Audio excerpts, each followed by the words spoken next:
என்னையா நடக்குது, பத்திரனாக்கு replacement sign பண்ணுவீங்களா மாட்டீங்களா அப்படின்ற மாதிரி தான் இருக்கு. பிளேயிங் 11ல ஒரு ஓவர்சீஸ் பவுலர் கூட இல்லனா நம்மளோட பவுலிங் லைனப் எப்படி இருக்கு அப்படின்னு சொல்லி ஜிடி மேட்ச் பார்த்தவங்களுக்கு வந்து தெரிஞ்சிருக்கும். என்ன நடக்குது, இதை தெரிஞ்சும் ஏன் சிஎஸ்கே ரீப்ளேஸ்மெண்ட் சைன் பண்ணாம இருக்காங்க, ஒருவேளை பத்திரனாக்கு ரீப்ளேஸ்மெண்ட் சைன் பண்ண முடியாதோ அப்படின்ற உங்க கேள்வி எல்லாத்துக்கும் இந்த வீடியோல பதில் இருக்கு. அண்ட் ஆல்சோ நேத்து ஏன் ரிச்சர்ட் லீசன் ஆடல, அவரை பிளேயிங் 11ல இருந்து டிராப் பண்ணாங்களா இல்ல அவருக்குமே ஏதாவது இன்ஜுரி ஆயிருச்சா, இந்த கேள்வியும் நம்ம மனசுல இருக்கு. அதுக்கான ஆன்சரையும் நான் எடுத்துட்டு வந்திருக்கேன். வீடியோக்கு லைக் கொடுத்துருங்க. வாங்க கைஸ் வீடியோக்குள்ள போலாம். Role camera action. கைஸ் வீடியோக்குள்ள ஒரு வீடியோ, இந்த வீடியோ ஃபர்ஸ்ட் பாத்துருங்க, அதுக்கப்புறம் நம்ம கண்டென்ட்குள்ள போவோம். லாலா அப்படின்னு சொல்லி ஒரு அண்ணன் ஒரு யூடியூப் சேனல் வச்சிருக்காரு கைஸ். அவரோட வீடியோஸ் எல்லாம் நான் ரெகுலரா வந்து பார்ப்பேன். இன்ஃபேக்ட் அவர் வந்து இதுக்கு முன்னாடி பின்னாடி கட்டை அப்படின்ற ஒரு சேனல்ல வேலை செஞ்சுக்கிட்டு இருந்தாரு. அப்போலாம் அவர் எப்போ வீடியோ போடாரு அப்படின்னு சொல்லி வெயிட் பண்ணி எல்லாம் பார்த்திருக்கேன் ஒரு காலத்துல. அந்த அண்ணன் ரீசெண்டா ஒரு வீடியோ அவர் சேனல்ல போட்டிருந்தாரு பத்திரனாவோட ரீப்ளேஸ்மெண்ட்டை பத்தி. சரி என்ன ஏதாவது சொல்லியிருப்பாரு அப்படின்னு சொல்லி உள்ள போய் பார்த்தா சம்பந்தமே இல்லாம நம்மள போட்டு அடிச்சிருக்காரு அந்த வீடியோல. ஏதாச்சும் பண்ண நான் பாட்டு ஓரமா அப்பாவி பிச்சைக்கார மாதிரி உட்கார்ந்திருக்கான் பாருங்க மேடம்ன்ற மாதிரி உட்கார்ந்து டைரக்டா நம்ம அண்ணன் என்ன சொல்லியிருக்காரு அப்படின்னு பார்த்தா அதுக்கு நம்மளோட ரியாக்ஷன் வந்து கொடுப்போம். அடே அவங்கள்ட்ட சொல்லி நிறுத்த சொல்லுங்களேன்டா, அவங்க தொல்லை தாங்க முடியலடா. டேய் பத்திரனாக்கெல்லாம் ரீப்ளேஸ்மெண்ட் இதுக்கப்புறம் பண்ண முடியாதுடா. ஐயோ என்ன சாவடிக்கிறாங்களே. அண்ணன் என்ன சொல்ல வராரு, ஏன் பத்திரனாக்கு ரீப்ளேஸ்மெண்ட் எடுக்க முடியாது, ஒன்னும் புரியலையே அப்படின்ற மாதிரி தான் இருந்துச்சு. அடுத்து கேளுங்க. எங்க போனாலும் நேற்று பாருங்க ஹாஸ்பிட்டல் போயிருந்தேன், அங்க பக்கத்துல ஒரு பையன் உட்காந்து வீடியோ பார்த்துருக்கான். அண்ணே ஒரு நிமிஷம் இருங்க, நான் வீடியோ பார்த்துட்டு இருக்கேன். இந்த சேனல்ல தானே சிஎஸ்கே பத்தி செம்மையா பேசுவானுங்க, இவனுக்கு என்ன மாதிரி அவன் சிஎஸ்கே கதடுவான். வேணாம் எதர்ச்சியா வீடியோ பார்க்க போன எனக்கு இப்படி ஒரு சர்ப்ரைஸ், என்ன நம்மளை பத்தி பேசியிருக்காரு அப்படின்னு. அவன் கிட்டத்தட்ட 2 லட்சம் சப்ஸ்கிரைபர் இருக்கு இந்த சேனல்ல, உட்காந்து வீடியோ பார்த்துருக்கான் இந்த பையன். சரி எவனோ நம்ம பையன் தான் கைஸ். ஹாஸ்பிட்டல்ல இருந்து நம்ம வீடியோ பார்த்தது இல்லாம நம்மளை கரெக்டா டிஸ்கிரைப் பண்ணி சொல்லியிருக்காரு பாருங்க. லைக் ரொம்ப பெருமையா இருக்கு. ரைட் ஓகே, நம்ம சேனல்ல சொல்லாத நல்ல விஷயங்கள்லாம் நிறைய சொல்றாங்க போல இருக்கு, நம்மளும் கேட்டுப்போம். நல்லா இருந்துச்சு நம்ம அதை வச்சு ஒரு வீடியோ போடலாம்ல அப்படின்ட்டு கவனிச்சுட்டு அமைதியா கேட்டுக்கிறேன். என்னால நம்ப முடியல. மத்தீஷா பத்திரனாக்கு பதிலாக இந்த பிளேயர் உள்ள வரதுக்கான வாய்ப்புகள் இருக்குது, இவரை தான் வெளியே கொண்டு வரலாம், இவரை தான் உள்ள கொண்டு போலாம்னு சொல்லிட்டு சிஎஸ்கே வந்து இப்ப நிறைய வந்து பேச்சுவார்த்தைகள் நடத்திட்டு இருக்காங்க. கிட்டத்தட்ட கன்ஃபார்மே ஆயிடுச்சு இந்த வீரர் தான் அப்படின்னு வீடியோ போட்டுக்கலாம். நானும் அண்ணன் சொன்னதை பார்த்தோன்னே டக்கு டக்குன்னு போய் எல்லா வீடியோவும் திருப்பி போட்டு கேட்கறேன், ஏதாவது ஒரு இடத்துல சொல்லியிருப்பேனா வாய் தவறினாச்சும் வந்திருக்குமா அப்படின்னு. ஆனா ஒரு இடத்துல கூட நான் அந்த மாதிரிலாம் எதுவுமே சொல்ல. நான் என்ன சொல்லியிருக்கேன்னு பார்த்தா பத்திரனாக்கு ரீப்ளேஸ்மெண்டா வர இந்த பிளேயர்ஸ் எல்லாம் வந்து அவைலபிளா இருக்காங்க. அப்புறம் சிஎஸ்கேக்கு ரீப்ளேஸ்மெண்ட் எடுக்க வாய்ப்பு இருக்கு, எடுத்தா நல்லா இருக்கும், இல்லைன்னா நம்ம பிளே ஆஃப்ல வெறும் கிளீசனை மட்டும் வச்சு கஷ்டப்படுவோம் அப்படின்றத நான் சொன்னேன். சரி இதை கூட விட்டுருங்க, ஹாஸ்பிட்டல்ல கூட்டமா இருந்திருக்கும், அதனால அரையும் குறையமா கேட்டிருப்பாரு, அதை வச்சு ஏதோ பேசுறாருன்னு வச்சுக்கலாம். ஆனா அடுத்து ஒரு மிஸ்லீடிங்கான இன்ஃபர்மேஷனை எவ்வளவு கான்ஃபிடென்ட்டா அடிச்சு விடுறாருன்னு பாருங்க. இவன் அதை கேட்டு ஆனா பாத்தீங்களா நீங்க இதை பத்தி சொல்லவே இல்லை என்கிட்ட, சூப்பர் புது வீரர் வர போறாரு உள்ள அப்படின்றாங்க. ஐயோ இதை நான் எங்க போய் சொல்லுவேன். டேய் 7 மேட்சுக்கு அப்புறமா ஒரு டீம்ல உள்ள ஒரு பிளேயர் ரீப்ளேஸ்மெண்ட் கொண்டு வர முடியாதா? இது நம்ம லிஸ்ட்லயே இல்லையே. அண்ணன் பயங்கர கான்ஃபிடென்ட்டா இப்படி ஒரு மிஸ்லீடிங் இன்ஃபர்மேஷனை கொஞ்சம் கூட ஃபேக்ட் செக் பண்ணாம அடிச்சு சொல்றாரு கைஸ்.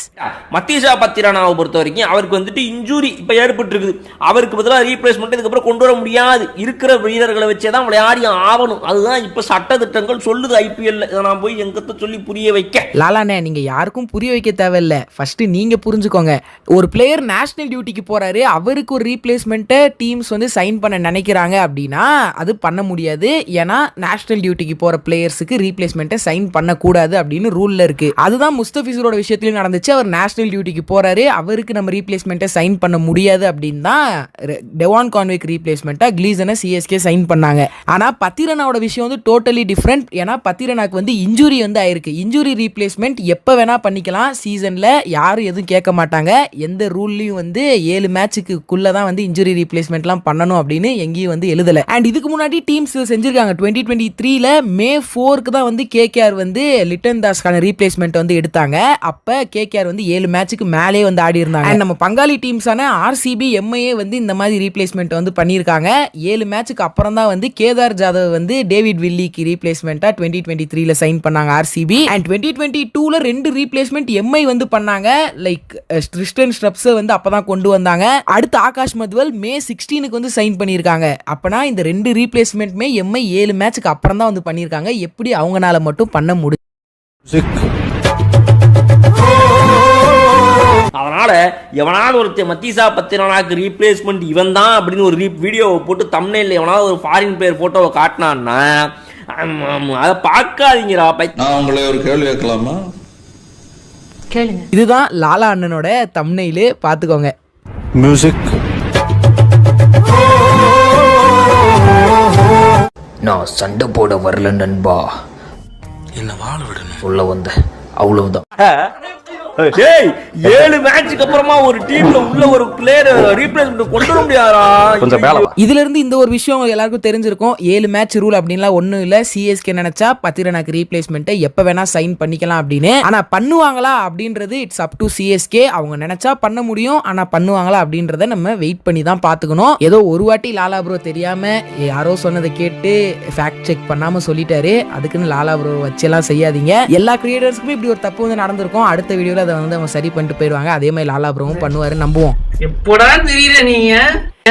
சரி கைஸ், ஃபைனலி நம்ம கண்டென்ட்டுக்கு வந்து வருவோம். எஸ், இந்த வீடியோலையும் நான் பத்திரன ரீப்ளேஸ்மெண்ட்டை பற்றி பேசுவேன். அதுக்கு முன்னாடி நம்ம கிளீசனோட விஷயத்தை பார்த்துருவோம். ஏன் கிளீசன் ஜிடி மேட்சை ஆடலை? ஃபர்ஸ்ட் மேட்ச்சு நல்லா தான் பண்ணார், செகண்ட் மேட்ச்சு லைட்டாக ரன்ஸ் லீக் பண்ணார், தேர்ட் மேட்ச்சு டிராப்டு. என்ன கதைனே புரியலையே அப்படின்ற மாதிரி எல்லாம் உட்காந்துருக்கோம். ஏன்னா சீரியஸ்லி நேற்று இனிஷியலாக பாலில் வந்து கொஞ்சம் மூவ்மெண்ட் வந்து இருந்துச்சு. ஸோ கிளீசன் வந்திருந்தா பவர் பிளேலேயே ஒரு விக்கெட் எடுக்கிறதுக்கான வாய்ப்பும் வந்து இருந்திருக்கும். இன்ஃபேக்ட் அந்த பார்ட்னர்ஷிப்பை அர்லியராக பிரேக் பண்ணியிருந்தா கேமே வந்து நம்ம பக்கம் வந்திருக்க நிறைய வந்து வாய்ப்பு இருந்துச்சு. ஆனா ஏன் இதை ருத்து பண்ணல? கிளீசனுக்கு ஏதாவது இன்ஜுரியா? நல்லா தானே பண்ணியிருந்தாரு கிளீசன் அப்படின்னு சொல்லி கேட்கலாம். ஆனா ருத்து டாஸ்ல என்ன சொல்லியிருந்தாருன்னா, எங்களுக்கு இன்ஜுரி ப்ராப்ளம்லாம் இருந்துச்சு, ஆனா இப்போ நாங்க ஹாப்பியா இருக்கோம், இன்னைக்கு கிளீசனுக்கு பதிலாக ரச்சின் வராரு அப்படின்ற மாதிரி தான் சொல்லி முடிச்சார். ஸோ அதுல இருந்தே தெரியுது கிளீசனுக்கு எந்த விதமான இன்ஜுரி இல்ல. இருந்திருந்தா அங்க நம்ம ருத்து மென்ஷன் பண்ணிருப்பாரு. அப்புறம் எதுக்காக கிளீசனை வந்து கழட்டி விட்டுருப்பாங்க அப்படின்னா, நம்ம செகண்ட் பேட்டிங் ஆடுறோம், எக்ஸ்ட்ரா ஒரு பேட்ஸ்மேன் இருந்தா சேசிங் பண்ண கொஞ்சம் உதவியா இருக்கும் அப்படின்ற ஒரு காரணத்தினாலதான் நம்ம ருத்து வந்து ஒரு பேட்ஸ்மேனோட போயிருக்காரு. நேற்று வந்து ரெட் சாயில் பிச்சில் வந்து ஆடி இருக்காங்க. கண்டிப்பாக கிளீசன் வந்து எக்ஸ்ட்ரா பவுன்ஸுமே வந்து இருந்திருக்கும். லைக் ஒரு பெரிய தப்பு வந்து நேற்று சிஎஸ்கே பண்ணியிருக்காங்க கிளீசனை எடுக்காம அப்படின்னு சொல்லி நம்ம கிளியராக வந்து சொல்லலாம். நீங்கள் என்ன கைஸ் நினைக்கிறீங்க இதை பற்றி? மறக்காம கமெண்ட்ஸில் வந்து சொல்லுங்க.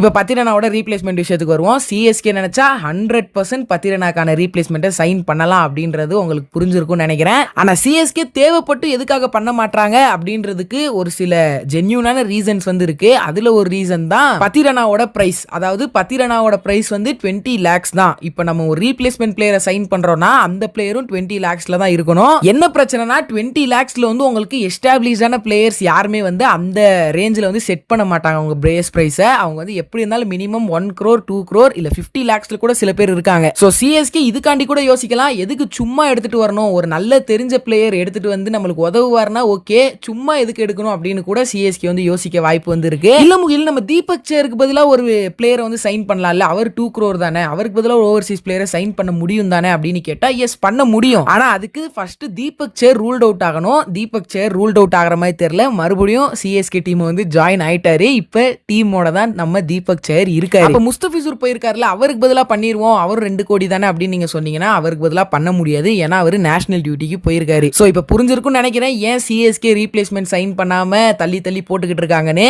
பட் இருந்தாலும் 20 lakhs பிரைஸ் ரேஞ்சிலேயே ஒரு சில நல்ல பிளேயர்ஸ் வந்து இருக்காங்க. உங்களுக்கு அந்த லிஸ்ட் வேணும் அப்படின்னா சொல்லுங்க கமெண்ட்ஸ்ல, அதுக்கு ஒரு வீடியோ வந்து மேக் பண்ண ட்ரை பண்றேன். ஸோ இவ்வளவுதான். எனக்கு யார் மேலேயும் ஹேட்லாம் இல்ல. என்னை பத்தி பேசியிருந்தாங்க, அதுவும் நான் ஃபாலோ பண்ற சேனல் என்னை பத்தி பேசியிருந்தாங்க, அவங்க தப்பு அப்படின்னு சொல்றதுக்கு தான் இப்படி ஒரு வீடியோ வந்து மேக் பண்ணியிருந்தேன். உங்களுக்கு பிடிச்சிருக்கும்னு நினைக்கிறேன். மறக்காம உங்களோட ஒப்பீனியன் வந்து சொல்லுங்க. பின்னாடி லைக் கொடுத்துருங்க. சேனலுக்கு புதுசாக இருந்தால் சப்ஸ்கிரைபும் பண்ணிக்கோங்க. எல்லாரையும் பார்க்குறேன். Bye guys.